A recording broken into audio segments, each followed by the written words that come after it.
welcome to another episode of Bro History. It's Henry Zamoda and Danny Abdeljabbar. What's up, my friend? How are you? Chilling, man. As per usual. How about yourself? I'm doing pretty good. Sorry for the hiatus. It Yeah, man. How was wasn't your intended. how was your trip to what was it, North Carolina? How did the Southerners treat you? I was in South Carolina. I was in Okay. Charleston. Charleston. How was your trip to Charleston? How them Southerners treat you? Well, first and foremost, there weren't too many Southerners in Charleston, at least What do where you I mean? was. What do you mean? I'm no expert on the area, but half the people I met there had a Northeast accent. Huh. Or just So like it's like one of those transplants? places. Yeah, there's a lot of transplants from New York, Massachusetts, just everywhere in the Northeast. And I didn't meet too many Southerners. Like the friends who I went to visit are both New Yorkers with like thick New York accents. Their friends and family all are from New York as well. So I was just around a bunch of New Yorkers, and yeah, go to a restaurant. That would be the only Southern accent I would hear.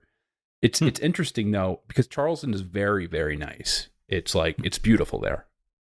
So it's a desired area to move to if you're living through the miserable weathers of New York. And it actually has like it has like a mini tech sector down there. They call it the Silicon Valley of the South. That's really funny. That's really funny that you say that because I also spent some time in the Southwest. I was in Austin last week, and kind of comparable situation. You know, and I wouldn't say all or the majority of the people that I came in contact with were not from Texas, but a good amount were. I want to say like a good 35 to 40% of the people that I met there were like not originally from Texas. And I think that's kind of big for Texas in general. And just like what you're saying about Charleston, there is a tech hub there, and they call themselves like the Silicon Valley of the Southwest, I guess. I don't know.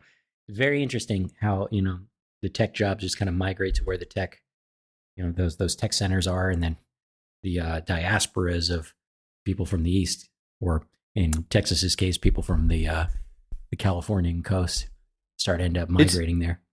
It's interesting though, because I was talking to some finance guys from New York who moved down there, and they said that there was a lot of opportunity in Charleston to do like financial advisory for like small businesses down there. There's so many Northerners who live in that area that lacrosse is like becoming a big sport. So I met this girl down there who is I don't know shit about from Long lacrosse. Island. How is that relevant? Is from Long Island. What's Mhm. that? I don't know shit about lacrosse. How is that specifically relevant? So Is that like a northeastern sport? So lacrosse is played in like almost exclusively in the Northeast. So Long Island, Massachusetts, parts of Maryland, maybe some parts of Virginia, but it's like a northeastern sport, and you don't really see too much of it in the rest of the country. I Down did not south, know that. most areas down south, they don't play lacrosse at all. Everything's just football, basketball, baseball, and wrestling. There's really not too much hockey. There's not really barely any lacrosse. Well, since there's so many people from up north moving down there, lacrosse is becoming is becoming much more popular. But the thing is though, they don't have the same culture. So this girl who played like college lacrosse in Long Island, she is like as a side job, she does like lacrosse training. And these parents, what they do is that they take these kids, like anyone who's good at lacrosse, they send them to travel teams in New York to travel with New York teams, and then they go back down south. Just because the competition is so much better in Northeast, but they're trying to catch up because there's like a big concentration of I guess, parents who grew up with lacrosse who are trying to would be like sending a bunch of Jamaicans up north to, train with the best of the best bobsledders. Yeah. Mm-hmm. But I guess that makes sense. It's interesting down there. Another interesting thing is how expensive the real estate is. Really? In Charleston. So just like a nice normal house that is maybe like 2,200 square feet or so with 4 bedrooms. It's over $1 million in a nice neighborhood. Same thing with Austin. Yeah. We were It's looking at the over. Zillows there.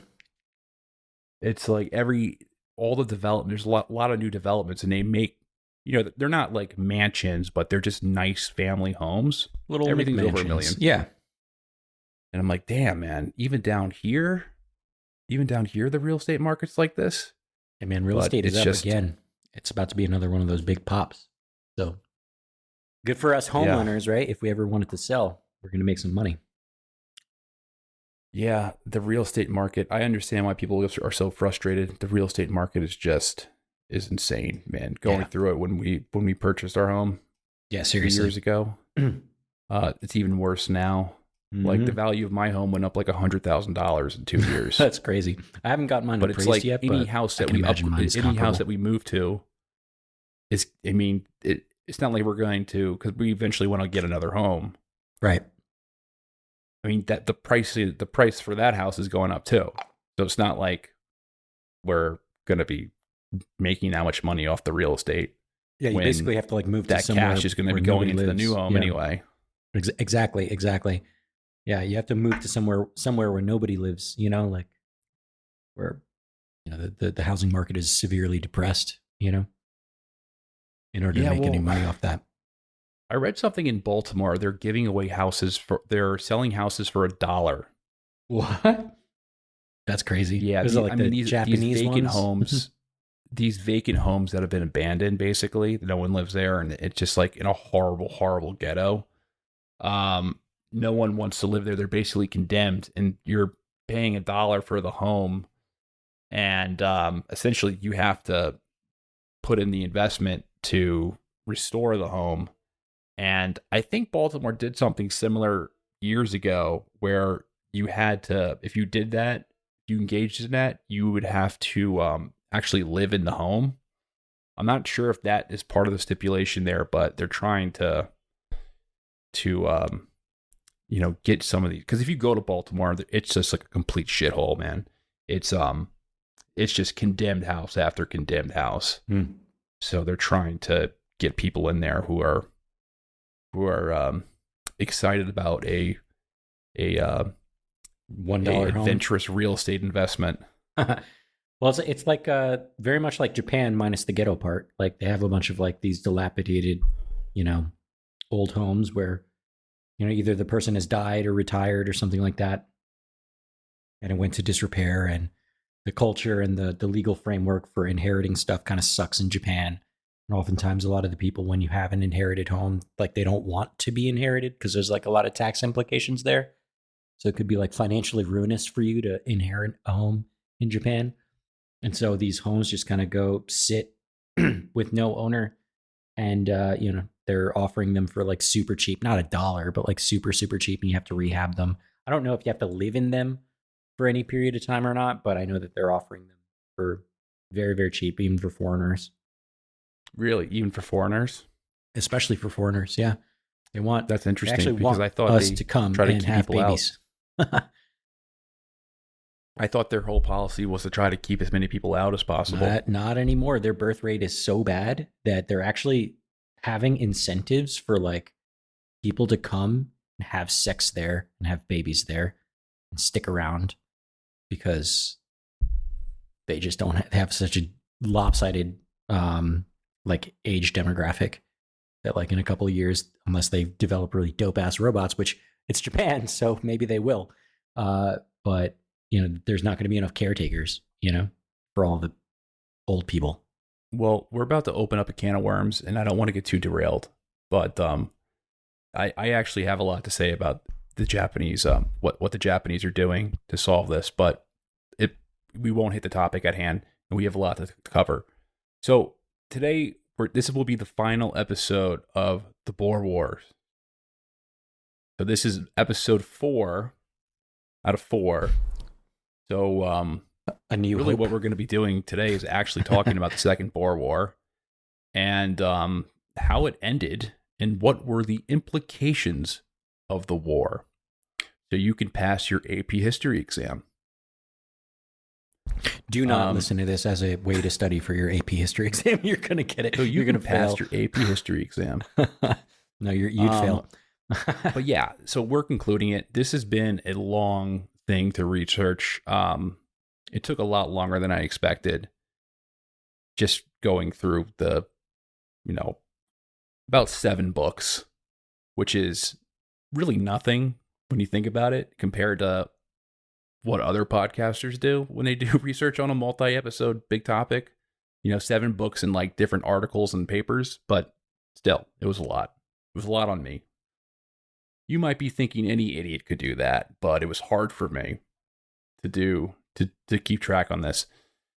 So I think we'll lead this off with a quote from Arthur Conan Doyle in his piece or his book on the Boer Wars, the Great Boer War, and how he describes the Boers, because I just love this. Take a community of Dutchmen of the type of those who defended themselves for 50 years against all the powers of Spain at a time when Spain was the greatest power in the world. Intermix with them a strain of those inflexible French Huguenots who gave up home and fortune and left their country forever at the time of the revocation of Edict of Nantes. The product must obviously be one of the most rugged, virile, unconquerable races ever seen upon earth. Take this formidable people and train them for 7 generations in constant warfare against savage men and ferocious beasts in circumstances under which no weakling could survive. Place them so that they could acquire exceptional skills with weapons and in horsemanship. Give them a country which is eminently suited to the tactics of the huntsman, the marksman, and the rider. Then finally, put a finer temper upon their military qualities by a door fatalistic Old Testament religion and an ardent and consuming patriotism. Combine all these qualities and all these impulses in one individual, and you have the modern Boer, the most formidable antagonist who ever crossed the path of Imperial Britain. That is quite a vivid description. And this book was written in the 1920s, or might have been 1918 or 19 around. Right after World War I, this book was written. So the Boer War was still fresh on people's memories. It was like if someone wrote a book on the Iraq War now. So people who were writing the books actually lived through it, and a lot of them were even journalists during the war and were like covering it live. So I wonder if there's like a comparable like this kind of reads a little bit like how people might talk about like the Ukrainians right now, just specifically the line that says the most formidable antagonist who ever crossed the path of Imperial Britain. You could just replace Imperial Britain with like, modern Russia or something like that. I feel like this could be a similar there. Well, the most formidable antagonist the Russians ever faced were the Germans. The modern Russians or the Soviet Union? Well, I guess the modern Russians, but let's not go too far into other topics because we'll lose sight. So I'm going to give just kind of like the catch up version of this. So ever since the British arrived in South Africa, they had a really bad relationship with the Boers. The Boers' ancestors arrived in South Africa roughly a century before the British did. The British first occupy the Cape Colony in 1795, and they permanently take control of it in 1806 after the Napoleonic Wars. The Boers did not like British rule. In response, thousands of Boers migrated into the interior veld.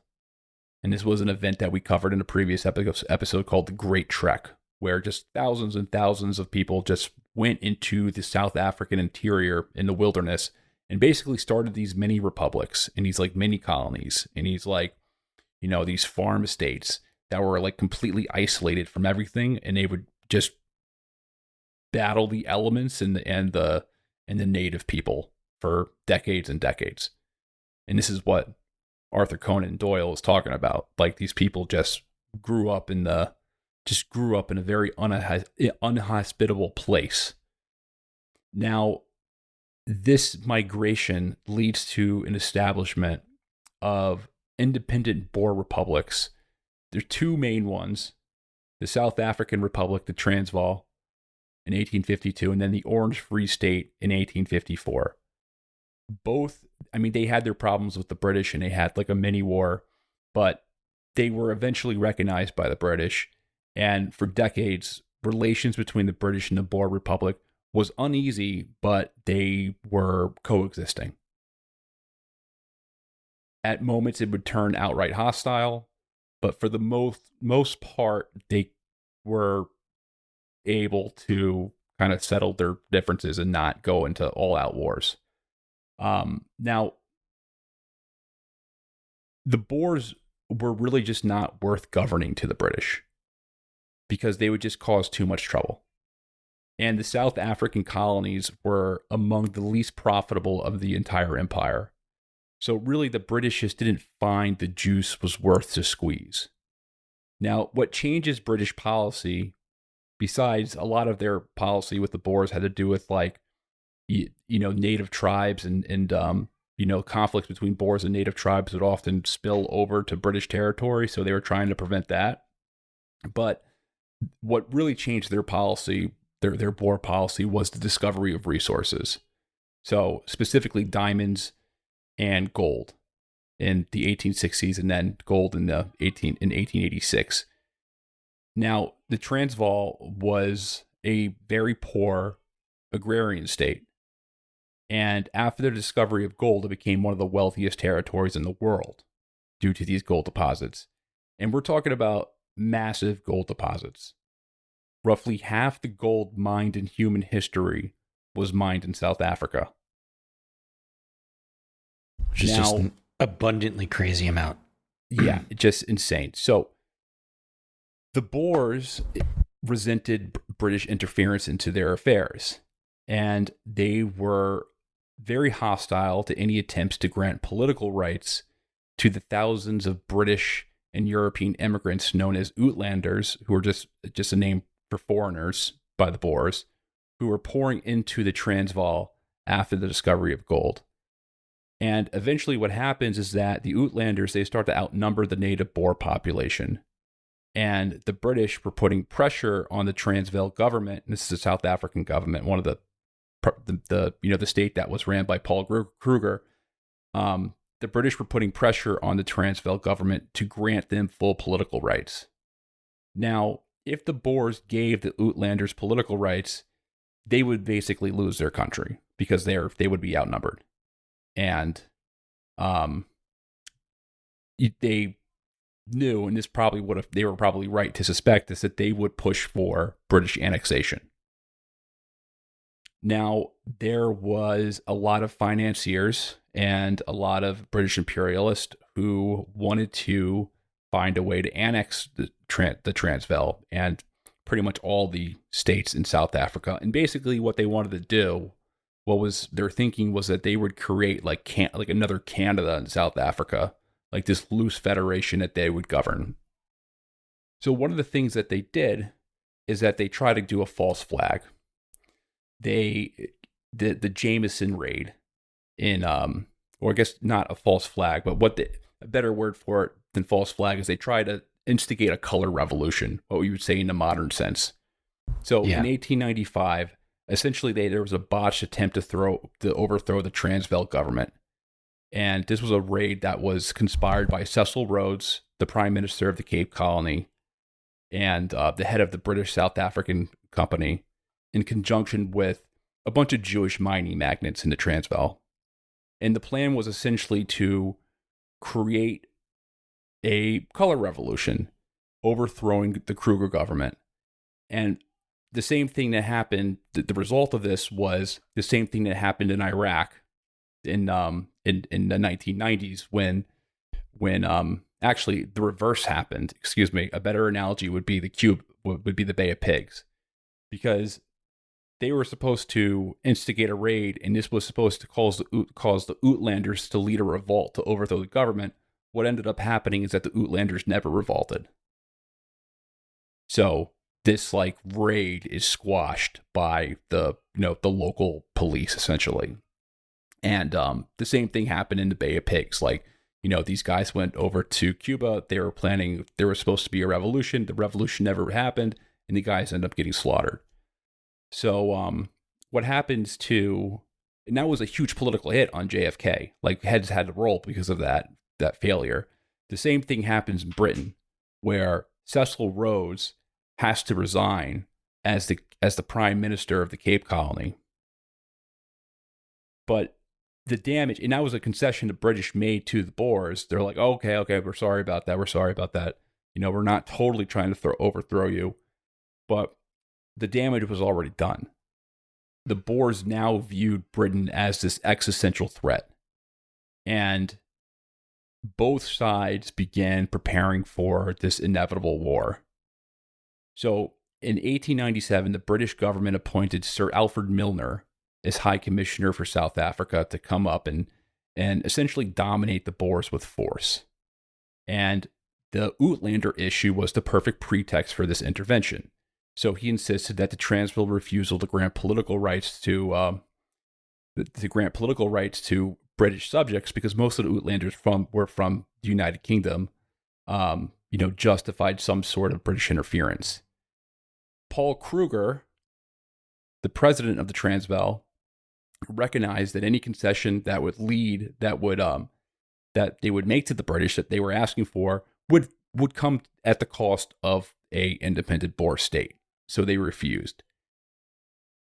By 1899, Britain began reinforcing its military presence in South Africa, while the Boers responded by mobilizing their commandos. Because the Boers didn't have this huge standing army. They had like these commando type raiders. It was really interesting how their military was set up. And the war really just became inevitable. And both the Boers and the British were both psychologically prepared for it. And the interesting thing is that both sides expected the war to be very short, because all the previous conflicts, because this is the second Boer War. There was a first Boer War, which lasted a couple of months, and the Boers won, mainly because the British lost a battle, and they were like, okay, this isn't worth it. So they just straight up left. They took they're their just shit like, and left. all right, this is going to become a disaster, and they didn't pursue it. There was another short war that lasted a couple of days in the 1850s that the British won, just because at that time they were just able to overpower them. But it was also really bloody. The British took like 100 casualties in this day-long war. Now, this is a different state than what it was before. It's a wealthier state, and it's just the culture has been, I guess, reinforced several more decades. Right. So you have a more confident Boer military. And what the Boers thought the British would be unwilling to accept the cost of lives and the treasure necessary to subdue them, just like in the war in 1881. Now, what the Boers underestimate is that the British were going to see things through this time. And there was this attitude in the British government that this was the time to conquer the Boers once and for all and just settle this problem. The Boers also thought that European powers were going to intervene on their behalf if a war went long enough. Right. Now, as we talk about this, there is no intervention of European powers. There's condemnation and vocal support for the Boers across the entire world, but there's no actual intervention. Yeah, nobody comes to the rescue. They come to the rescue, and we'll get into that. Yeah, and I think like at the same time, the British had a lot of confidence in their own professional army. Like you said, Henry, this time they were willing to like see it through, and it was small. The army compared to continental armies at the time, it numbered only about 250,000 troops worldwide, but it did have the advantage of a lot of experience, a lot of advanced weaponry, and a very well-organized command structure, probably most well-organized in the world. And British soldiers were tough and disciplined, super well trained. They fought numerous small wars against tribal and insurgent forces all across the vast British Empire. And it wasn't this though. It wasn't going to be like a lot of the past encounters that they had with the Boers when the British were still using like those muzzle loaders that we talked about in the last episode. So the Lee Metford bolt action rifle that was later replaced by the Lee Enfield during the war. This gun was faster, more reliable than the single shot rifles of the previous decades. So now suddenly, they have a much better chance at this kind of a fight. And also, Maxim machine guns gave the British a huge firepower advantage when when they were used properly, of course. And then they also, had a lot of towed heavy artillery, including a lot of these large field guns, naval cannons, which meant that they could pulverize enemy positions from far away. And naturally, they also had a vast global supply network, which came with just having a very large empire all over the world. The sun never set on it. And this allowed them to send reinforcement and supplies across the world, and especially for this particular war. Now, regiments like the Black Watch, which were Scottish Highlanders, the Gordon Highlanders, and Coldstream Guards were among some of the best trained troops in the world. These were like the spec ops, if you will, of the time. And the cavalry was highly regarded, had regiments like the 17th Lancers, which were still using old school shock tactics, but were still extremely effective. And not to underscore like a lot of the logistics behind it too. So Royal Engineers, for example, were super highly skilled in bridge building and railway construction and different logistics, which is super, super important for long distance campaigns. You need to be able to build up a lot of those logistical capabilities in order to keep on a war that's literally the other side of the world. And so the Navy ensured that British forces could be supplied without interruption. And you put all these things together, and what the British combined armed forces is, pretty much no other power can challenge Britain, in their ability to deploy soldiers and materials across the war. But we'll see how it goes. Yeah, this is peak British Empire. So this is like, yeah. So at least my perception on British imperial history, and again, I'm no expert, so don't use this study for your AP history exam, is that this was kind of like in a time in between their end of splendid isolation and World War One, where they had solved a lot of their diplomatic problems. Meaning they solved a lot of their issues that they had with France. They solved a lot of their issues that they had with Russia in terms of backing Japan during the Russo-Japanese War. So they were kind of like unrivaled in the imperial game at this time, especially when it came to Africa. Of course, they were, they were in conflict with the French in Northern Africa, but for the most part, like they were pretty dominant. And like, say what you want about British guys, British people are pretty tough. Like they're just like naturally tough people. So it's just when they get determined, they're gonna fight to the end. Now, what's interesting is that in the summer of 1899, there was no plan for a campaign in South Africa. So there was no like policy that existed in terms of like a war policy. In June, the British had only about 10,000 regulars and 24 field guns in South Africa. On September 16th, with war less than a month away, Milner sent a request for reinforcements. By the time hostilities actually began, the British only had about 22,000 men and 60 guns in South Africa. More than a quarter of the men who had fought during the early days of the war were recruited. They were local recruits, and they were pretty much untrained. So they were initiating this military buildup, but they actually didn't have the army in place to deal this like initial blow to the British. And a lot of it had to do with their overconfidence. And let me read this quote because it leads into something interesting. This is from Byron Farewell in his book, the Great Anglo-Boer War. The British Army, as soon to be revealed, was not adequate to the strain which was about to be put upon it.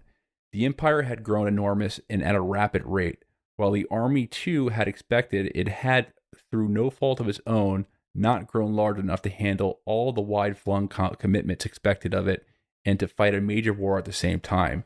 On paper, at least, there were 250,000 regulars and about 90,000 reservists, but only 70,000 were available for service in South Africa, even including those intended for home defense.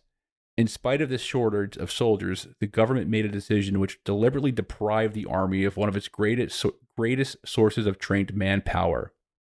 Now, here's one of the most important themes was, and I'll continue with the quote, "It was decided that the war in South Africa was to be a white man's war.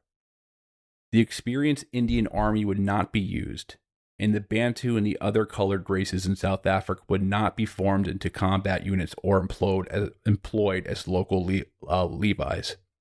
Levies. But that's such a wild idea. Like, why wouldn't they want to use all their soldiers? I don't understand why they wanted this to be like a white guy only type thing. Well, you have to look at it their perspective. Imagine if there's like Indian or non-white British troops firing upon white Boers. Like, just like think of the international outrage there would be. That they're using it's still British forces, though. Colored soldiers to fight their fellow white men. Because it was a different time, man. All I'm thinking about is winning. It was a different era. Yeah. An era that people were much more racist. So, I mean, it was just it. The narrative would have been the narrative would have quickly, been like, look at what the British are doing.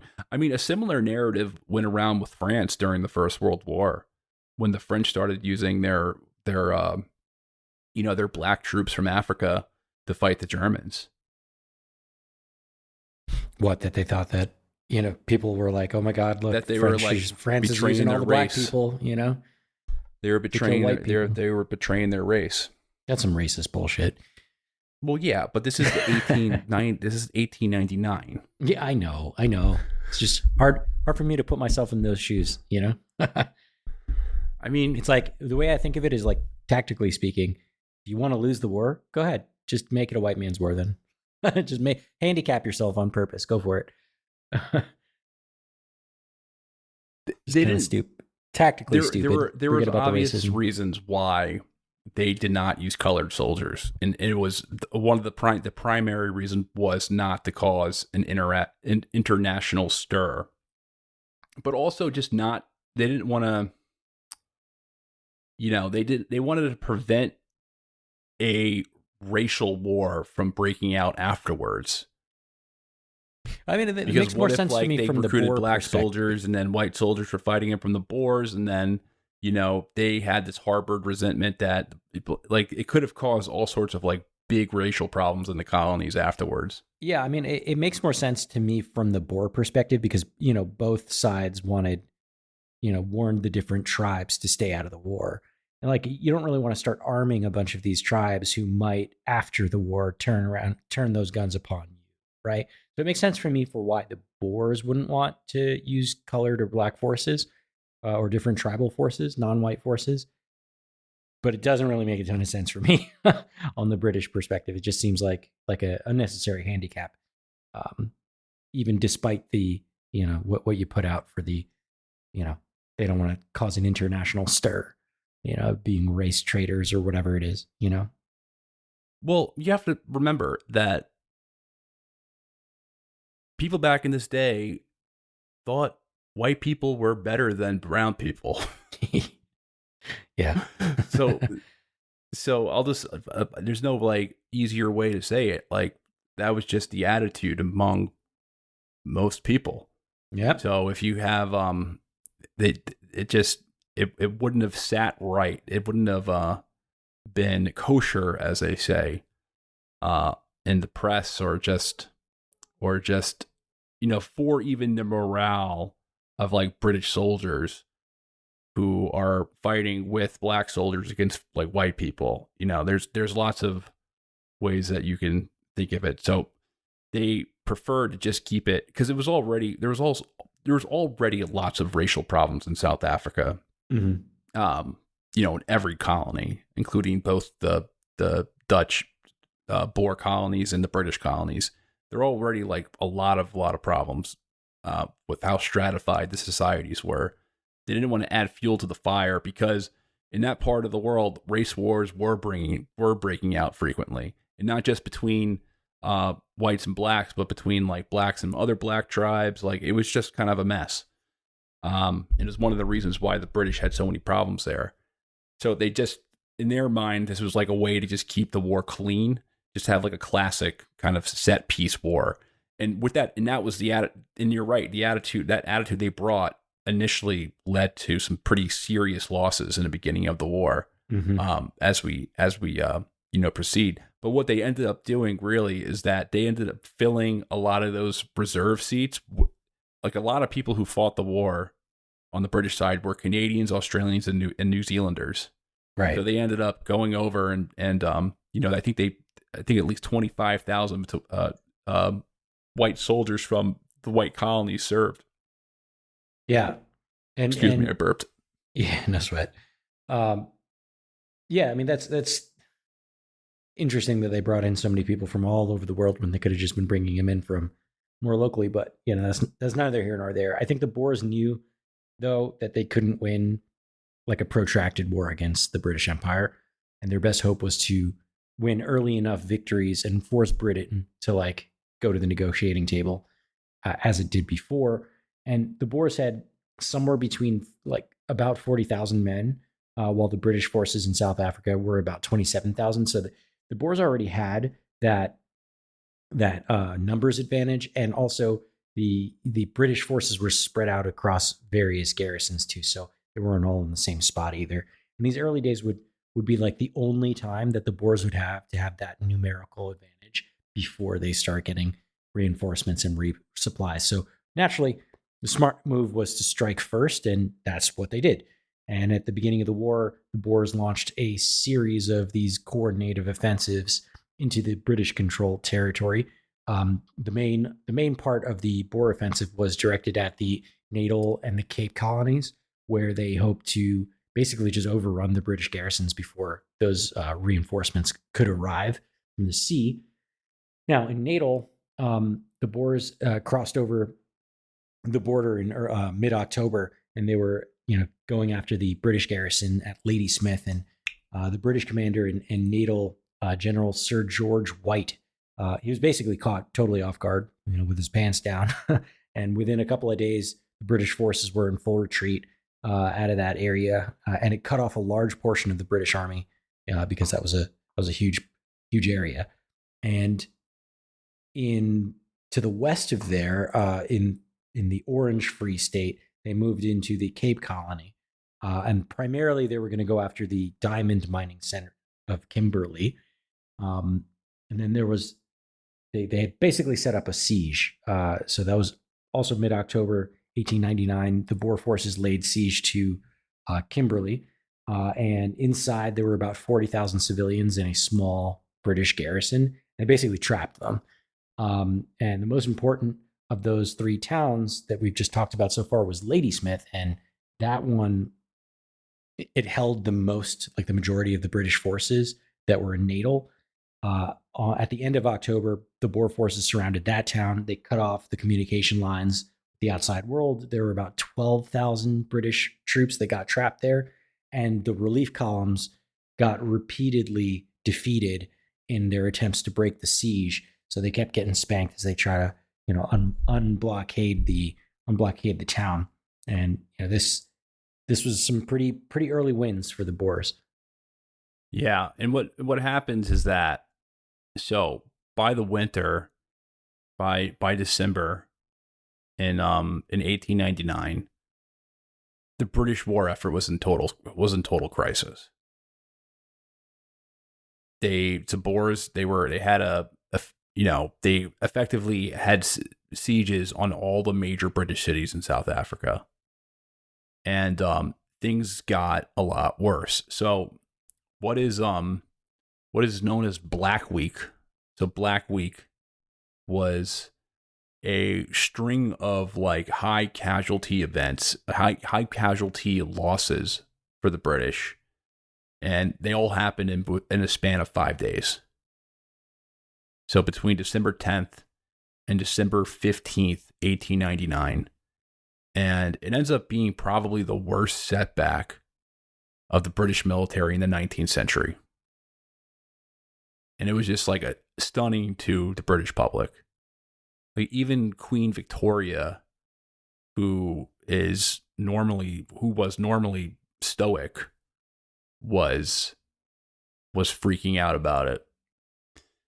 The way these battles play out, like they're all just kind of they're all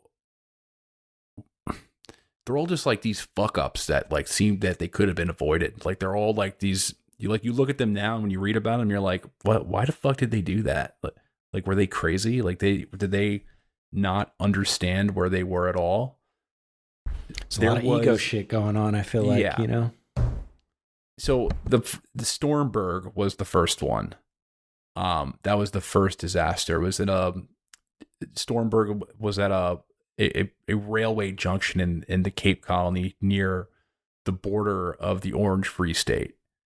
And the general who in charge, Major General Sir William Gadiker, so on December 10th, he leads 33,000 British troops on a 20-mile to 32-kilometer night march toward the Boer-held rail junction at Stormberg in this Cape Colony. The British were trying to secure railway lines to prevent the Boers from going deeper into the Cape Colony. And this was like a very important mission. I have an article from the British press, that was writing about it. This is perhaps the most important expedition in the campaign, and as the Boers have spent their strength upon the eastern and western frontiers, General Gadiker may be able to make a dash over the open country upon Bloemfontein, which if it does, not one stagger humanity will at least astonish the world. So this was, at the time, this was kind of like what a lot was counting on this battle. Well, what happens is that they're marching. This is a 32-kilometer march, and it's a 32-kilometer march in South Africa, which is a much longer march than it would be, somewhere in France or somewhere in Germany. It's like uphill in the snow both ways, right? I mean, it's just like going over like hilly, just fucking hot out. It's dangerous ass animals everywhere. Yeah, there's animals. It's the terrain is uneven. You're climbing over rocks. It's just like not a easy march. Like this territory is not. Again, this is not hospitable. This is not a hospitable area, especially if you're not used to it, right? Like the Boers were. Yeah, if you want to like get a view on what this, what the Veld looked like, just type in Kruger National Park. Yeah, and so many awesome videos on that. The Kruger National Park, where it's a big national nature preserve in South Africa, where the people basically film, the people who own it, they basically film like animal snuff videos. Yeah, they're like battles. It's like fucking crocodile versus lions versus water buffalo. It's crazy as shit, dude. It's crazy. It's the craziest nature footage that I've ever seen. It'll be like hyenas rip wild dog in half and shit on corpse. Like it will be like these clickbaity titles too. It'll be like lion takes baby buffalo up tree and cuts its head off. Like just it's always something extreme. Ridiculous like that. Yeah, just extreme. But yeah, just look at that. Just get a sense of what this land This is the shit that they had to march like. through. So, so what happens is that they're marching so long, they have these local guides. The local guides become disoriented, and they end up all getting lost. And by the time they reach their objective in the early mornings of December 10th, the British troops were already exhausted. Now, just like imagine if you're a British soldier, you've been marching all night without food, you're dehydrated, you're sleep deprived. Your officers don't even know the terrain. You don't have decent maps of the area. So by 4 a.m., instead of reaching the position for a surprise attack, the British walked directly into the fire from about 2,000 Boer commandos who are completely hidden. And it's a slaughter. What happened was, like, how did they end up doing this? Well, what happened was that rather than occupying the crest of the hill, as the British had expected, the Boers dug trenches in rifle pits lower down the slope, using the reverse side and natural undulations to hide their positions from view. It's called a reverse slope defense. And what happens is that they're effectively invisible to British troops advancing in the dark. And to the British artillery attempting to target the high ground, the Boers, they hid in their trench. They hid in their trench lines and dug into the lower slope of the hill. So they used the rocky outcrops and bushes, and just like there's a lot of natural terrain for cover. So what they also were trying to do is that they deliberately avoided the skyline, so they wouldn't create a silhouette that could be easily targeted. And what this leads to, and I'll just break it down. So at approximately 30 minutes into the engagement, 5 companies of the Northumberland Fusiliers positioned on the right flank were ordered to withdraw by their commanding officer. The rationale was that the battalion could not maintain its hold on the hill. However, the order did not reach the 3 leading companies, who continued to advance in coordination with elements of Royal Irish Rifles. The partial withdrawal was misinterpreted by the artillery batteries, who concluded a general retreat was underway. In an attempt to support what they perceived as fallback artillery was intensified. However, due to the rising sun, gunners were unable to visually identify friendly positions, and a shell that intended for Boer positions instead exploded over the forward British line, killing several officers of the Royal Irish Rifles.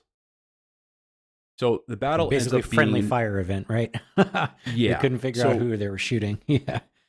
So, yeah, they couldn't figure out who they were shooting because of mainly the terrain, and the Boers decided to. The Boer strategy was just to completely, not enter a set piece engagement and just shoot them from places where the British couldn't find them. And what happens is that, this was a bad loss, and they had 675 casualties, so 25 dead, 102 wounded, 548 captured or missing, so a total of 675 casualties. The vast majority of losses were from the Northumberland Fusiliers. I think I'm pronouncing that. The Fusiliers? Fusiliers. Well, Fusiliers and the Royal Irish Rifles, who were left behind during the retreat and captured by Boer forces. The Boers lost 8 people. Like maybe 12, but still, comparatively, a lot less. 675 to like 12. Yeah. So the casualty exchange ratio was in the Boer's favor. And like you're looking at, only 25 dead. That's a lot for these times. Yeah. This is before the age of mass casualty, killings of World War One. And also, this happened over like the course of like a morning. Like it wasn't a super long battle either, right? So it's like people were dying by the minute, not This happened over just a single morning. Yeah. And that's 675 units lost when you only have 27,000 soldiers in the field on total. It's a pretty big percentage of your It's a big loss, yeah. of your forces. So big loss to lose in one morning. Yeah. Yeah. The next battle was the Battle of Magersfontein. Magersfontein. Magersfontein? Magersfontein, maybe? I don't know. I don't speak Afrikaans. I don't speak Dutch. That's the problem. So in November of 1899, British forces advanced northward across the Orange Free State to relieve the besieged town of Kimberley. Inside the city was Cecil Rhodes, the former prime minister, the former leader of the Cape Colony, who had been trapped. And the British had been advancing up the railway line from the Cape in an attempt to break through Boer defenses. So facing them, the Boer general was named Piet Cronje, who was a veteran Boer commander, and he had fortified defensive lines at about 20 miles south of Kimberley. So what Cronje does is he digs trenches at the base of the hill instead of positioning his men on top. Now, the British commander, Lord Methuen, he planned a pre-dawn frontal assault on December 11th, expecting to find the Boers entrenched on top of the hill. And this was a big miscalculation. So sounds like the same thing is about to happen again. Yeah. So you get 14,000 British troops thinking this is going to be this classic set-piece engagement. They thought they would be marching up, forming ranks, bombing the high ground, and then sending in infantry until the Boer lines would break. At 4 a.m. on December 11th, the Highland Brigade moves forward in tight formation, marching in dark, step by step, toward what they think is going to be an empty slope. Meanwhile, the Boers are watching them, and they're letting them come within just a few hundred yards of the trenches, holding fire until the British are fully exposed. And then they unleashed sustained fire, moving down the front lines from the Highlanders in seconds. The first volley that the Boers shoot is at point blank range. And they're firing from the trenches, so they're literally shooting their feet off. Yeah. Shooting up from their feet, yeah. They're just shooting up from their legs up. Like their feet up, and just shooting their legs off of their bodies. Yep. A bunch of the officers are killed instantly. So the British leadership is eliminated in the opening minutes. And by the time the sun sets, the field is just littered with British dead bodies. So there's 900 casualties, more than 300 men killed. And this whole brigade is just completely destroyed, the Highland Brigade. And the worst part is the Boers, they suffer 250 casualties. Slightly better, slightly less lopsided than the last one, but still, I mean, 900 to 250, that's a great KD spread, you know? Yeah. If you're playing Call of Duty, that looks really good for you, you know? So the third act of Black Week was was set on the banks of the Tugela River in Natal. And here is General Sir Redvers Buller.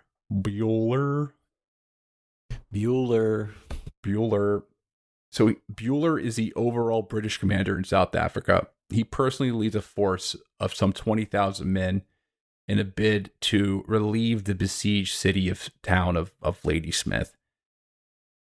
Facing him across the Tugela River was a younger Boer leader. His name was General Louis Botha, who had a force of about 4,500 Boers in a defensive position. Now, after Stormberg and Magerfontein, Bueller knew that Boers were very dangerous. And he actually was writing that this was going to be bad. There was so much political pressure for him to strike and to save the Ladysmith garrison, because this is an extremely important garrison for the British, that he's essentially forced to do this. On the morning of December 15th, Bueller launches a frontal attack at the Boers centered around the small settlement of Colenso. Now, the geography of Colenso was just... If you look at this area where they fought, there's just like rocks protruding everywhere from the ground. The geography was completely in the Boers' favor. It was completely in the favor of a defensive position. To reach the enemy, Bueller's troops first had to advance several thousand yards over an open plain sloping toward the Tugela River with almost no cover. The Tugela River itself would create further obstacles. It had high banks and deep channels with only a single narrow road bridge, and the road bridge was likely wired for demolition. And there was only one ford, and the location of the ford wasn't even known. Sounds like a nightmare. Beyond the river, it was just all hills and these rocky outcrops rising one after another. And there's a soldier account, and what they call it is, they said that the outcrops looked like waves on the ocean. And I looked at pictures of it, and it really does look like ocean waves. Just rock after rock rising. Now, the Boers, these outcrops were obviously problems for a few different reasons. The Boers could hide behind the rocks and fire without being exposed. From a distance, they're practically invisible. Many outcrops sit on ridges, which give defenders a clear line of sight and fire over open terrain, and anyone approaching it is fully exposed. For advancing troops, rocky terrain breaks formations, and then the slow movement makes coordination a nightmare, especially under fire.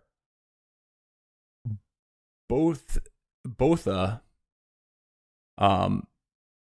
had fortified each ridge line with stone breastworks and trenches. Stone breastworks are just like low walls made of rocks, usually, chest high, that soldiers could hide behind while firing. And, they protect from bullets, but still let you shoot over them. So these Boer sharpshooters, who were well concealed, and several field guns waited on the high ground as British captain, his name was Walter Carey Davis, he wrote, "It was suicide to send infantry across that ground." Yet Bueller felt he had no choice. Ladysmith was that big of a priority for them. So on first light on December 15th, the British assault began. There were shells from Bueller's heavy artillery, including massive Royal Navy guns, nicknamed Long Toms and Lady Anne, bombarded the hills. Under this cover, infantry brigades stepped off toward the river in this parade-like formation, meaning that they were just marching not in combat formations. So Napoleonic Arab marching. So immediately things unravel. On the British right, an entire brigade lost direction and was destroyed by Boer riflemen firing from a ravine. And these British troops never even reached the river. On the left, another brigade led by Major General Hart, marched straight into the loop of the Tugela, mistakenly thinking the river was fordable there, and they came under crossfire and had to retreat for their lives in the brush along the banks. But the biggest error occurred at the center, where Colonel Charles Long, who commanded 2 batteries of field artillery, for all intents and purposes, he makes a rash advance. He drove his 2 cannons forward, but so far, it was too far ahead of the supporting infantry. His orders were to halt at a safe distance, but Long either misjudged them or ignored them. So he unpacked the batteries just 700 yards from the Tugela, which was within easy rifle range of the Boer entrenchment hidden on the north bank. And as soon as Long opened fire, his entire unit was just like mowed down. They were met with a storm of bullets, as you would say. I'll quote from Conan Doyle in his book: "Blizzard of lead that burst forth, a cacophony of crackling Mausers and shell bursts." He describes it. "The teams fell in heaps, some dead, some mutilated, and some in mutilating others in their frantic struggles. The hapless artillery horses, which were scythed down almost immediately. Within moments, horse carcasses and shattered limber wagons piled up, blocking the way. Men and animals dropped as if in a butchery. One artillery driver, crazed with horror, slashed his team loose and galloped wildly back, the sole survivor of his section. Yet amid this chaos, the British gun crews astonishingly kept their discipline. A perfect discipline reigned among the gunners," noted an observer, "and the laying and working of the guns were all as methodical as at Oakhampton." The Oakhampton is a British training ground. But so I mean, the point that's being made is that the British actually, despite the circumstances, they did kind of keep their composure during the battle. At least this unit. So during the battle, even though the the bodies were piling up, they were not breaking formation. But very soon, however, the casualties among the gun crews mounted so high that many pieces could not be worked anymore. Colonel Long himself was hit twice. I think he was hit in the thigh, and he was also hit in the lung. He had some serious damage that he took, and he was bleeding heavily, and he refused to quit the field until he was literally dragged away to a ditch behind the guns. And there's this famous story that comes out of this when someone suggested that the situation was hopeless and the guns might have to be abandoned. Long had this like last cry, and he said, "Abandoned be damned, we don't abandon guns," which became these we don't abandon guns. These words of legend in the British press at the time. But these guys were extremely brave. Like I said earlier, like the British are tough people. They're gonna fight. They like a good fight. And they were fighting in a situation where there's really no chance of winning this battle. I'll quote again from Doyle.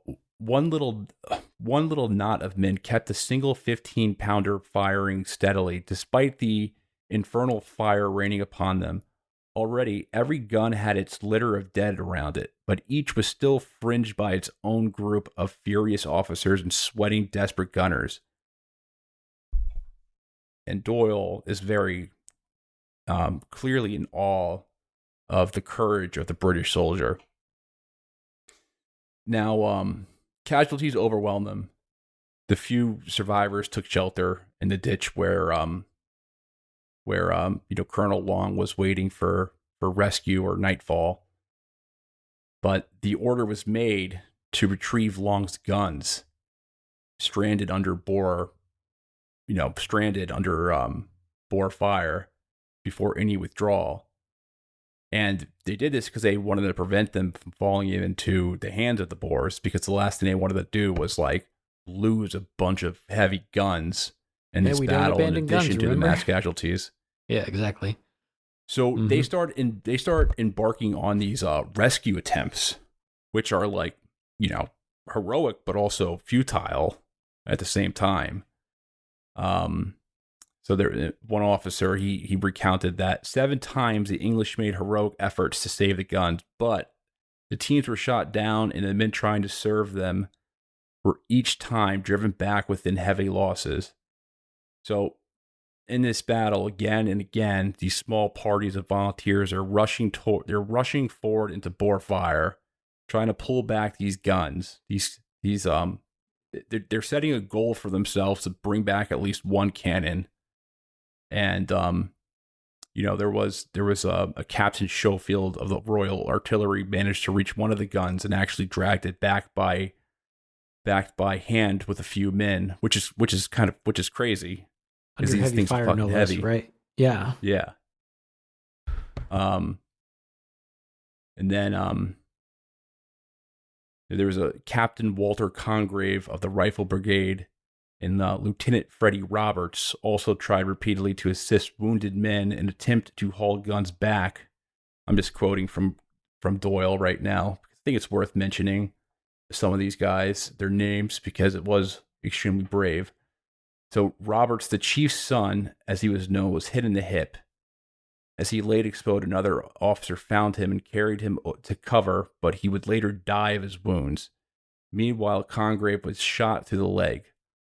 Other soldiers, gunners, infantrymen, and even chaplain earned the Victoria Crosses for their efforts. Now, a handful of guns are saved by these sacrifices. The amount of guns that were saved is under dispute. Some sources say 2, some say 4. But we do know at the end, 10 cannons were left in Boer hands, along with stacks of ammunition. It ends up being the greatest loss of artillery by the British Army ever. At the time, at least.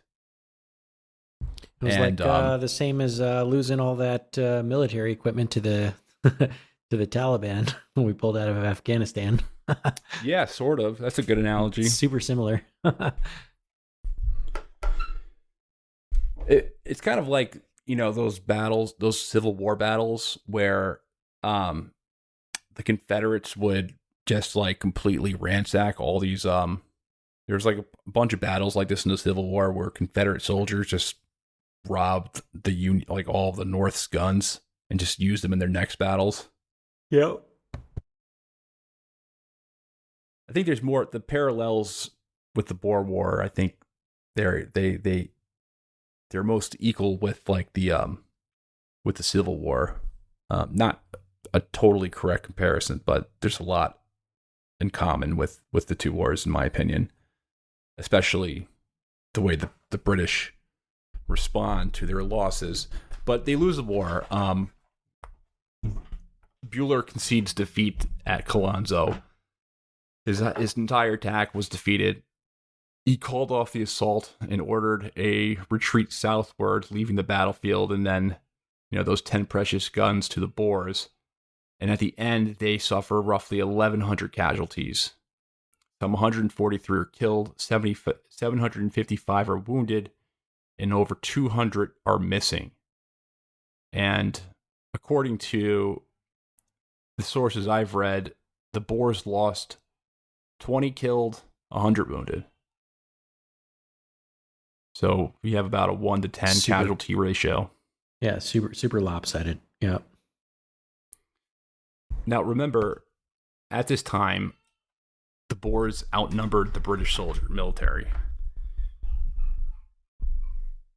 So this was a big deal. And the Boers thought they were going to win the war at this time. Now, when Black Week ends, So it's in the span of 5 days. The British had been defeated in 3 separate battles. Over 2,300 British soldiers had become casualties over these 3 battles. Dozens of camels are lost. Camels. Why did I say camels? It looks Dozens like of camels. cannons are lost. Machine guns are lost. And there's really no victory or relief to show for it.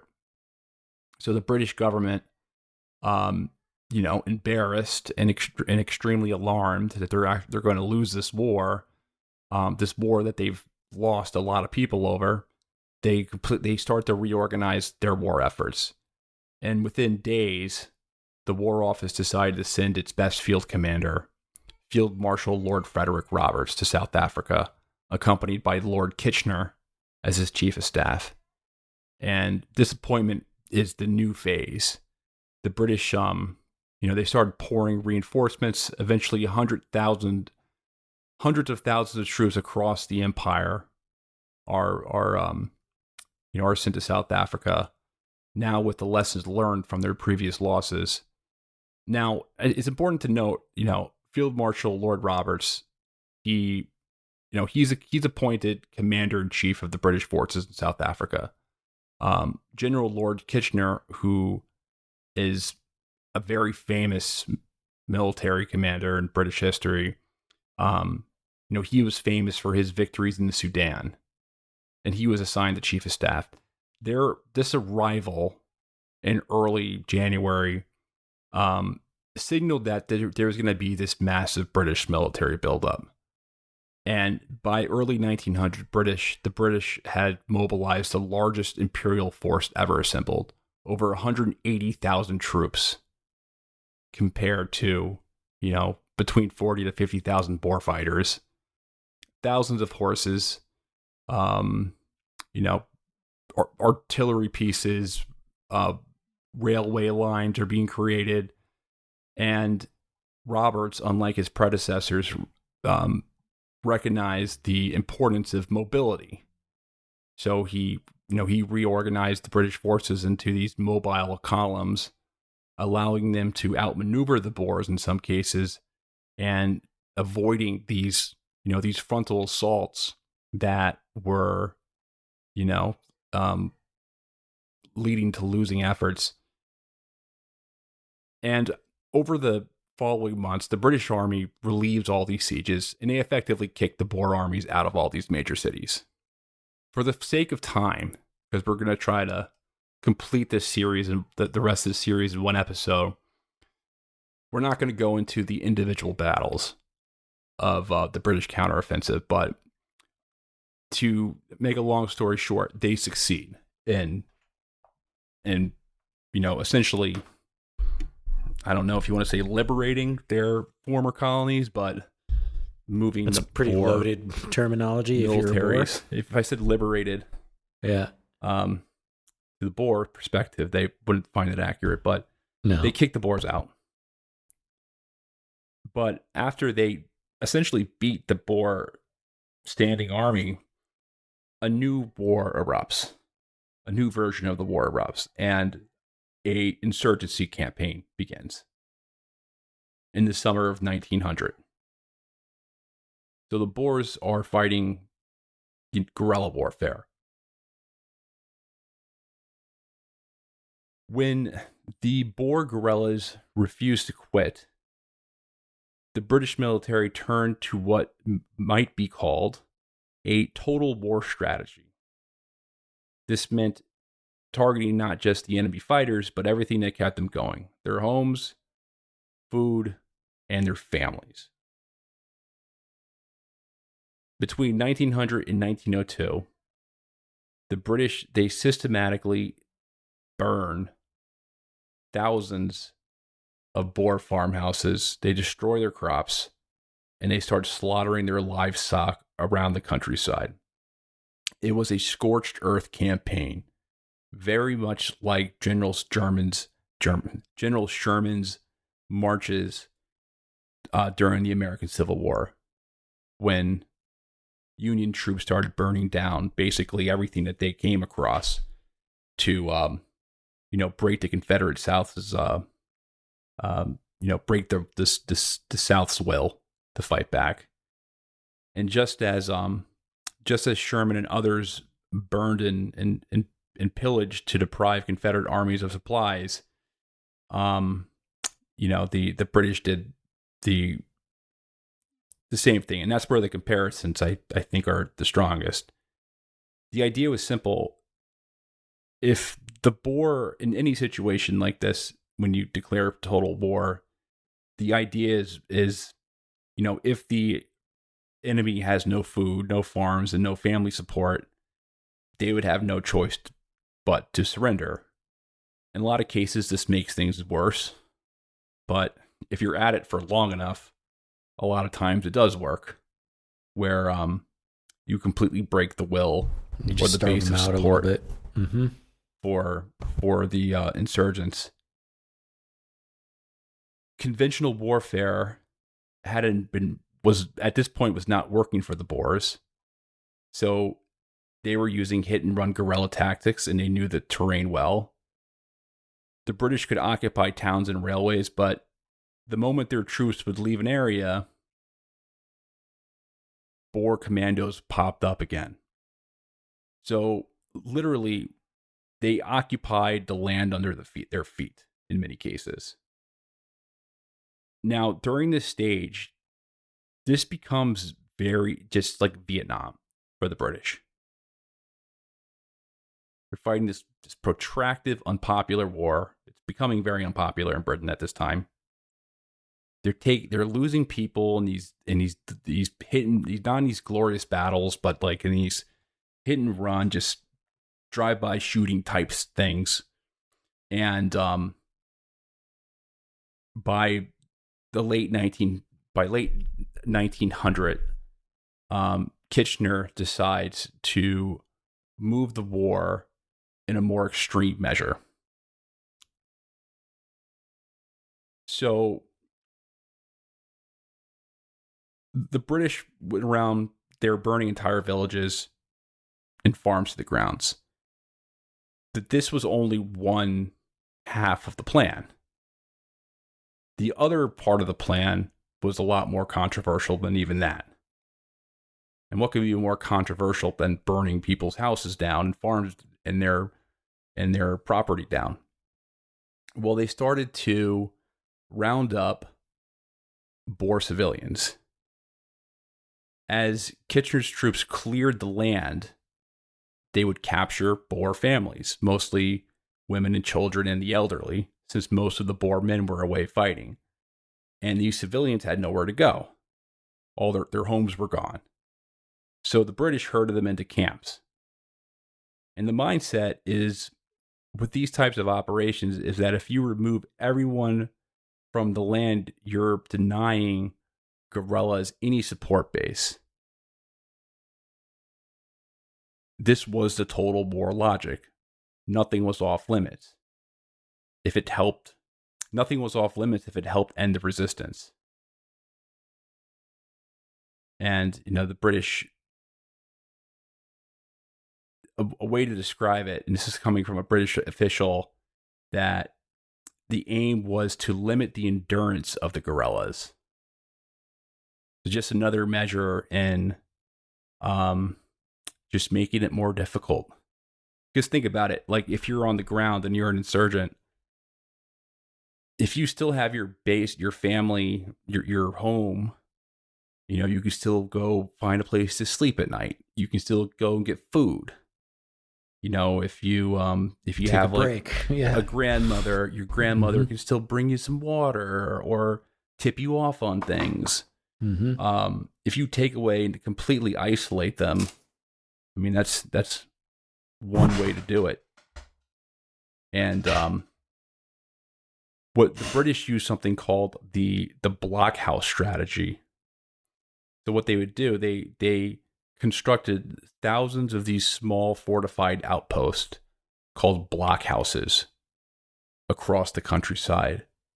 And these were linked by long stretches of barbed wire, creating a network that divided the land into these controlled zones. And the purpose was to restrict the movement of Boer fighters and then essentially isolate them from one another so that they could funnel them into areas where British columns were waiting to strike them. It was an effective strategy in the short term. These commandos were completely isolated, but this came at the human cost that we know concentration camps create. So it's important to understand that the British didn't invent the concept of concentration camps. They didn't pull it out of thin air. The idea of taking a bunch of civilian populations and putting them all into the same area, concentrating them, for military reasons, had been around since at least the late 19th century. In fact, the term concentration camp, in Spanish, campo de concentración, that first emerged a few years earlier in a different war. In 1896, the Spanish general Valeriano Weyler instituted basically this brutal reconcentration policy in Cuba. Over there in Cuba, there was a guerrilla uprising, and Weyler ordered Cuban rural inhabitants to basically get them off of their farms and into these guarded camps so that they couldn't aid the rebels that were doing a guerrilla uprising at the time. And hundreds of thousands of Cuban civilians specifically, were forced into these overcrowded camps with inadequate food or sanitation, and obviously disease and hunger swept through these Spanish camps, and it killed an estimated 25 to 30% of those who were interned there. And in just 18 months, between 1896 and 1897, as many as 225,000 Cuban civilians died under Weyler's policy. And this was just widely reported and condemned around the world. And Weyler earned the nickname the Butcher in the American press. And the Spanish had shown the world a frankly terrible example of how far a colonial power might want to take it to suppress an insurgency. And not long after, in the United States, we also employed similar tactics during the Philippine American War from 1899 to 1902. In late 1899, American commanders fighting Filipino guerrillas set up these protected zones, essentially concentration camps in another name, to separate the insurgents from the supportive villagers. So by the time the Second Boer Wars was underway, the notion of taking a bunch of civilians as basically a counter guerrilla measure, it was already, it was in the air, so to speak, right? It was an idea that people already had. And so the British military was certainly aware of these, ideas of these tactics. And one could say that they borrowed the idea, however, maybe a little reluctantly, from what the Spanish had done in Cuba. However, initially, the British approach in South Africa was presented in a somewhat benign light, right? They talked about it like they were refugee camps at first. And as early as September 1900, the first two camps were established at Pretoria and Bloemfontein to house Boer families who surrendered voluntarily to the British. And the official line there was that these camps would protect the surrounding burghers, wives, and children from harms on the frontier. Now, Lord Kitchener even said that those who surrendered would have their property respected and paid for, and they could live with their families in government camps until the war was over. Of course, this relatively gentle intention didn't last super long, and as the guerrilla war dragged on, those quote-unquote refugee camps turned into absolutely true concentration camps. You have to remember, these were involuntary camps, right? People were going there against their will. So by December 1900, Kitchener was arguing that, to his officers that all Boer women and children and black servants or tenants living on Boer farms should be brought in. So everyone, not just the one that surrenders. And the British command categorized the inmates into two classes. Those two classes were men who had surrendered and people whose men were still resisting.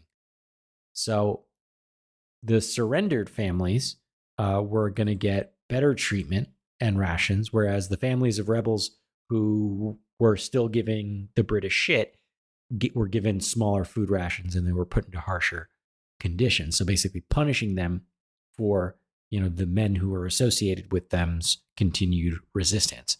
It's worth noting that similar camps were also established for Black Africans caught up in the war. And this created an absolute humanitarian disaster once thousands upon thousands of these people were gathered together in these makeshift tent cities that the British were totally unprepared to care for.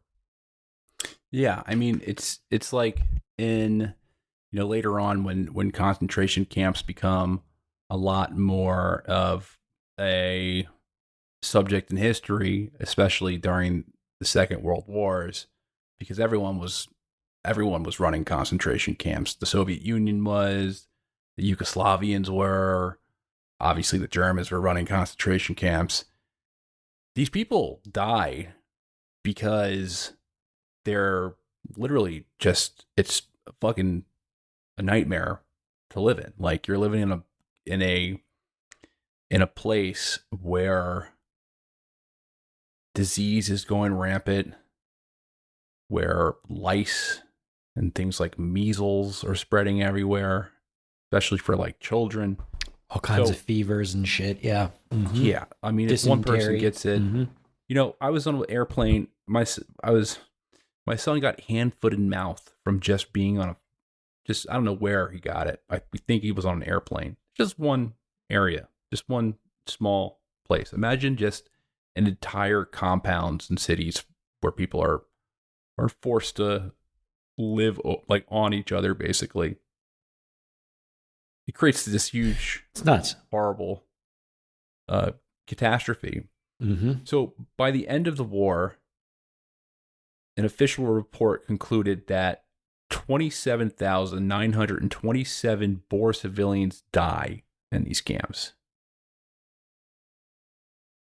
It's a lot of people. Yeah, it's huge. The vast majority, so 24,000 of these civilians who die are children. Kids under 16, by the way. Kids under 16. So in other words, about 1 in every 4 Boers interned in these camps died. And the vast majority of the people who died were kids. So this amounted to nearly half of the entire Boer child population died in this captivity. That's just the white people. Also, a tremendous amount of black people died too. So at least 14,000 black African internees died. And we don't know if that number is it's probably even estimate. higher than that, to be honest. It could be much higher. Mm-hmm.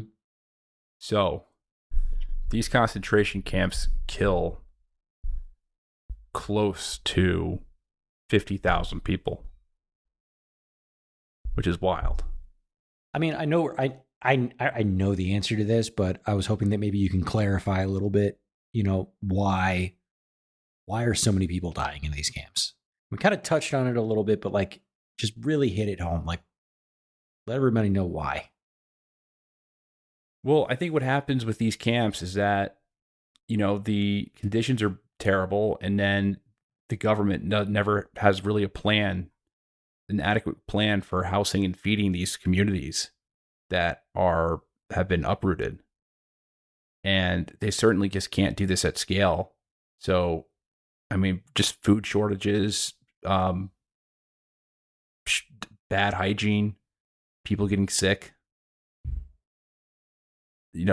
like measles, typhoid fever, dysentery. I mean, these all just spread throughout the camp. And then, I mean, this is fucking South Africa. Like, there's no modern vaccinations to protect them from things like malaria and yeah, I mean, measles vaccine didn't come out until 1964 or something like that. So, yeah, the measles is very dangerous. Yeah, measles are fucked. Yeah, they're really bad. And children, they are,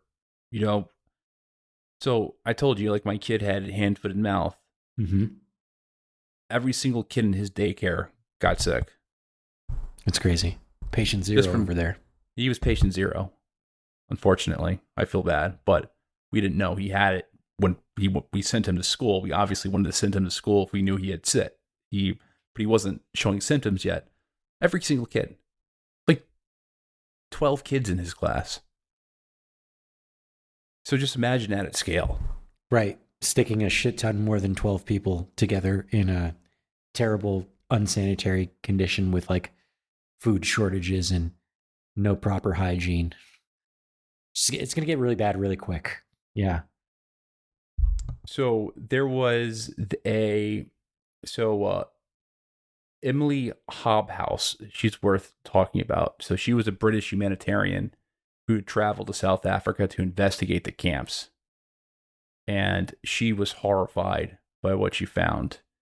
So this is a report that she wrote. Numbers crowded into small tents, some sick, some dying, occasionally a dead one among them, scantily rations dealt out raw, lack of fuel to cook them, lack of water for drinking, for cooking, for washing, lack of soap, brushes, and other instruments of personal cleanliness, lack of bedding or of beds to keep the body off the bare earth, lack of clothing for warmth. So this is like all in a report, just like people have no food, there's no shelter, there's no hygienic products, there's no soap, there's nothing. People are living in filth and squalor. So basically the conclusion that she comes to anyone who would be reading the report is that this whole system is very cruel and should be abolished. And, the British initially downplayed the reports of and the death toll, but as the numbers start to skyrocket and news is trickling out, it becomes almost impossible to ignore the tragedy that's unfolding under their watch.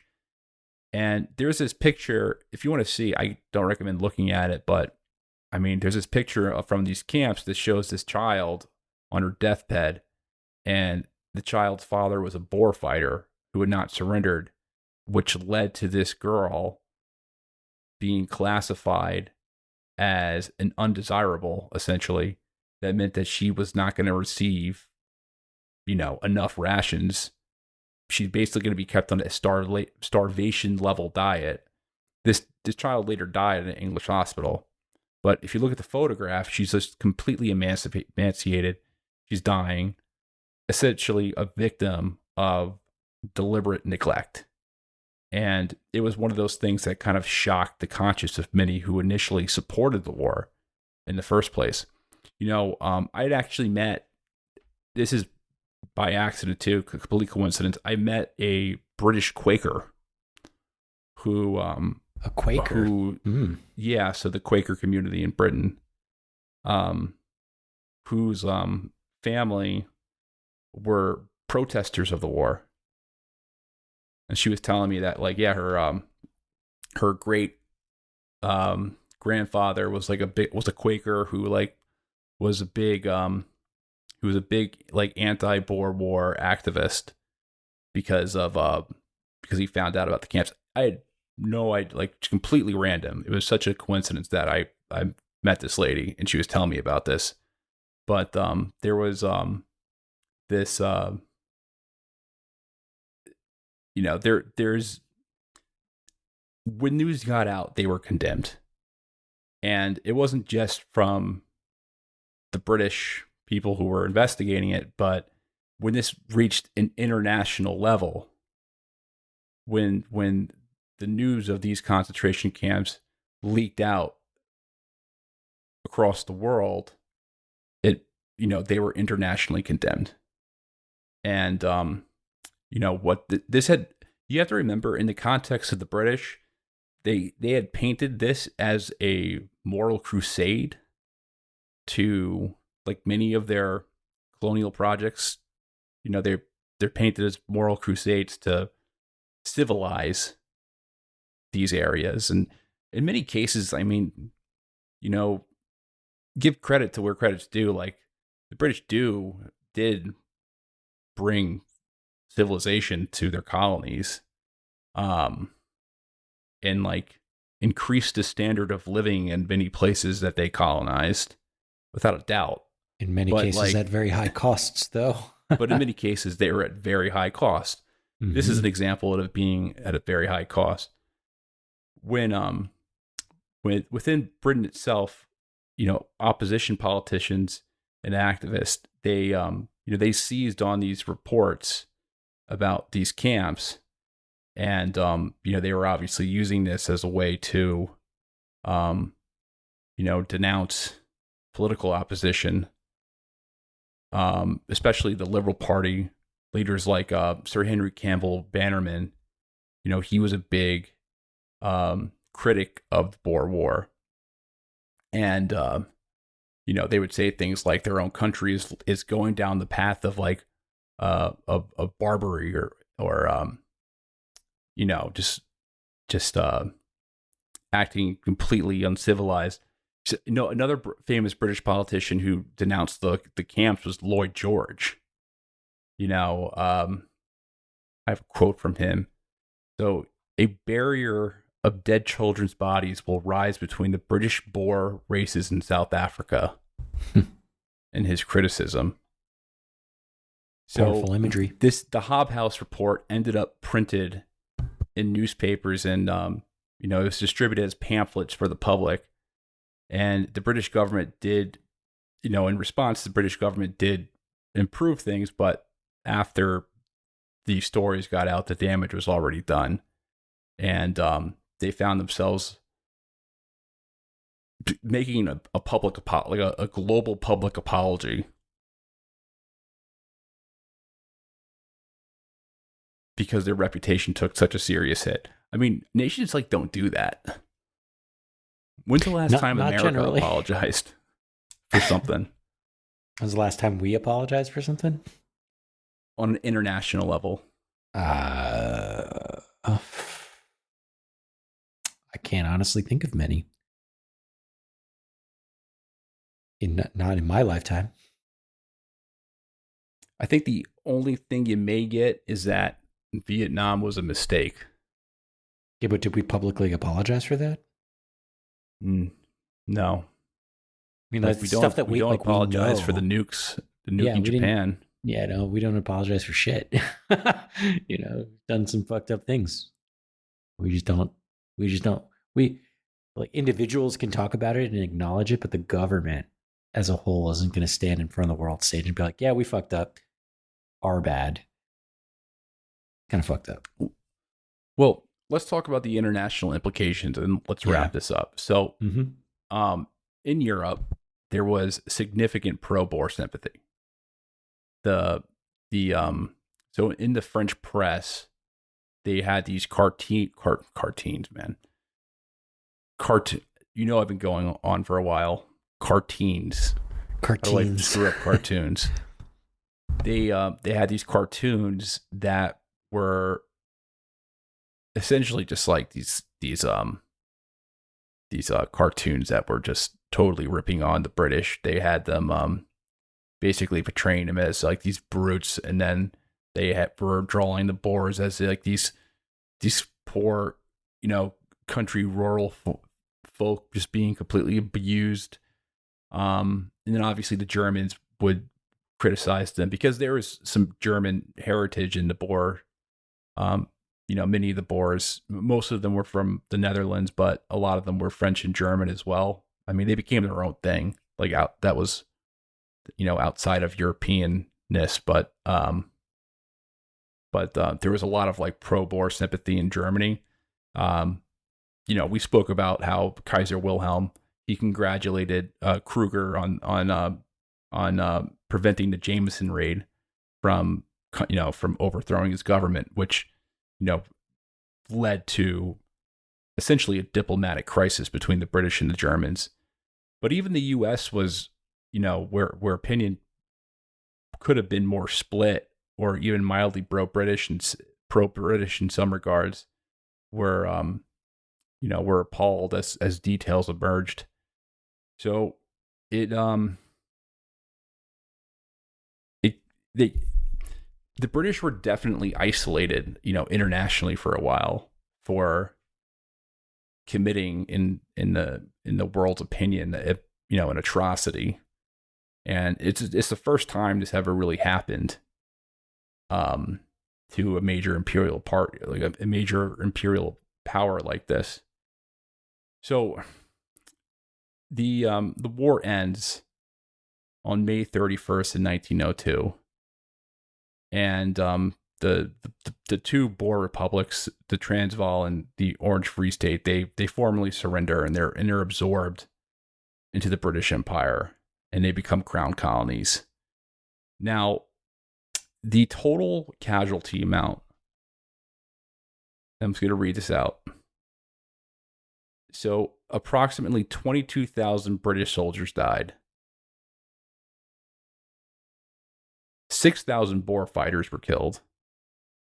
Boer civilians, 26,000 women and children died in the concentration camps. And Black Africans, roughly 20,000 to 25,000 people died. This was a huge, a way that the Boer Wars described, and I think it's a good way, is it's the climax of imperialism. And there were other. How long? I lost track of like the timeline there. About how long was that Second Boer War?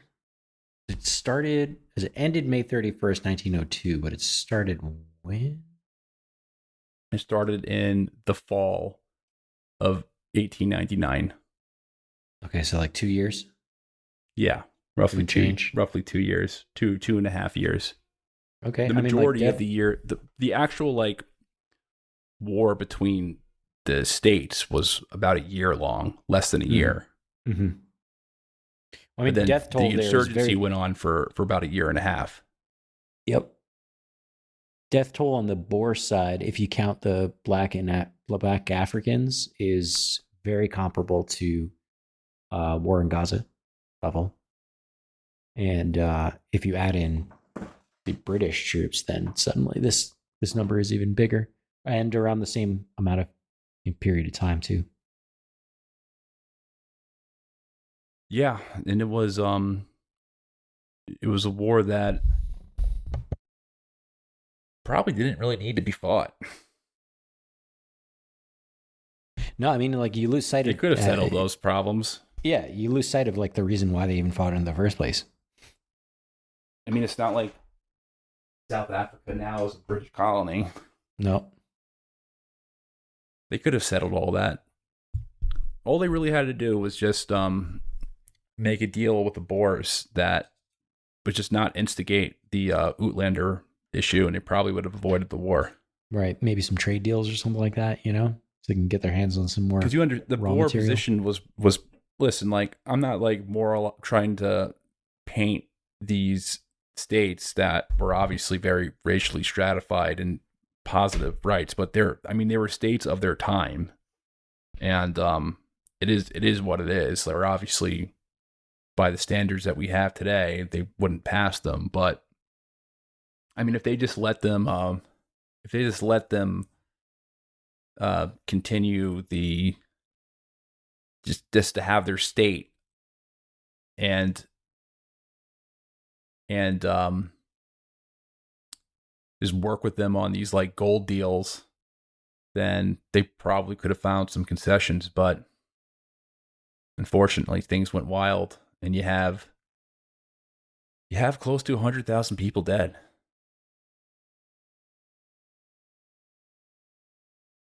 And it's a war that it's not really covered that much. No. I think the first time I heard the war, like the Boer Wars, I thought in my head it was like some war where the British fought like some pigman tribe. Yeah, I think I remember you saying that on the show. Yeah. And this is when I was younger, but I'm like, oh, the Boer Wars? When the British, like, I assumed the Boers were just some like brutish, like African tribe that like wore pigs' masks or something. Right. That was the first thing, and I figured it was something minor, like some minor imperial thing. But then when I learned more about it, I was like, oh wow, this was actually a pretty terrible thing that happened, and the Boers were not African tribes; they were European settlers / colonizers. I didn't know that. And then the Boers have this really weird way of looking at themselves, where they kind of think of themselves as like modern Israelis or modern Israelites who are on a divine mission, who see themselves as an indigenous tribe. And there's all this gold involved and big money deals. And it's just a crazy story. And I'm glad we were able to do a couple episodes on it. And I'm glad to be done doing a couple episodes on it, because these, again, these multi-episode things take up a shitload of bandwidth. Yeah, they really do. Maybe we can move on to some chiller topics. We can come back to some things that we hadn't finished yet. Take a little break from these longer escapades and come back to it later in the summer. Yeah. Well, I hope you guys enjoyed the episode. If you liked it, rate and review the podcast. It is the number one way to support our show. And then, Danny, why don't you pitch the Slack? Slack. We haven't had that. Oh shit! In a little while. Substack. Excuse me. Substack. Yeah, it's cool.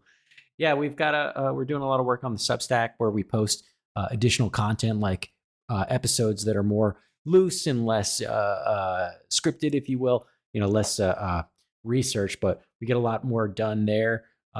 We're able to talk about spicier topics that would probably get us in trouble elsewhere as well. So if you like that, or you like the idea of that, you can head over to Substack. The link is in the description in all of the places that you can listen to this. And if you're interested, you can sub for free, and you get a freebie episode where you can listen to one of those absolutely free. Also, all of our episodes get posted there early and without ads. So if you're sick of those, that's a really great way to help support us. We've got a little bit of a sale running through the end of April, where you can join for $1 a month for the first 12 months. And it's a really great way to support us directly if you like the show. Yeah, that's all I got to say on that. All right. Bro history out. Peace. Peace.